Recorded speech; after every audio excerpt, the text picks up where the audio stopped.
السلام عليكم خوتنا المغاربة ومصر في كل مكان. معكم قناة إلترا أفريكا مغرب.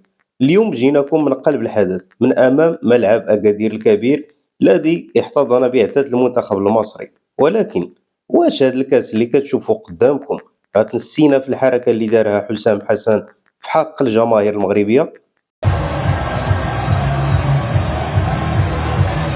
واش بصح العميد سقط في فخ الاستفزاز ولا الفيديو تم فهمه بالخطأ كيف قال في البيان الرسمي؟ القصة بدات ملي انتشر فيديو لحسام حسن وهو كيدير حركات وصفها البعض بالبلطجة والاستعراض. هاد الشي خلى بزاف ديال المغاربة يخرجوا في التعليقات ويطالبوا بتدخل الكاف.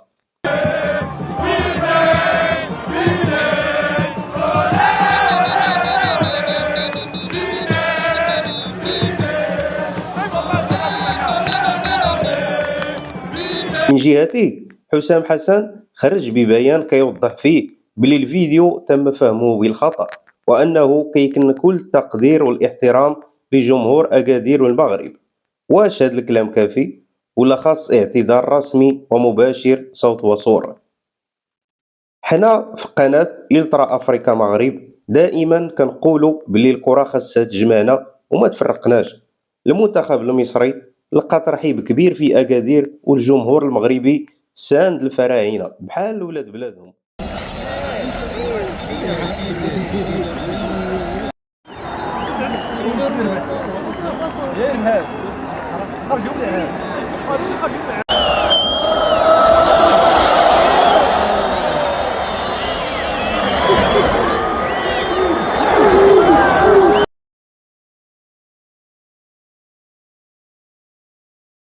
ما خاصش هاد التصرفات الفردية تخسر هاد العلاقات التاريخية، ولكن في نفس الوقت الاحترام المتبادل بين المدرب والجمهور هو أساس اللعبة.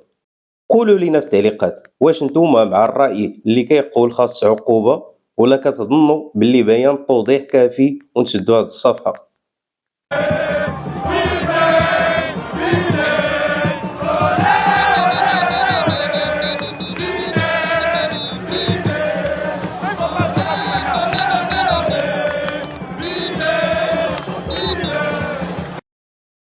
وما تنسوش ديروا اشتراك في القناة وديروا تعليق باش ديما يوصلكم كل جديد. شكرا وديما مغرب.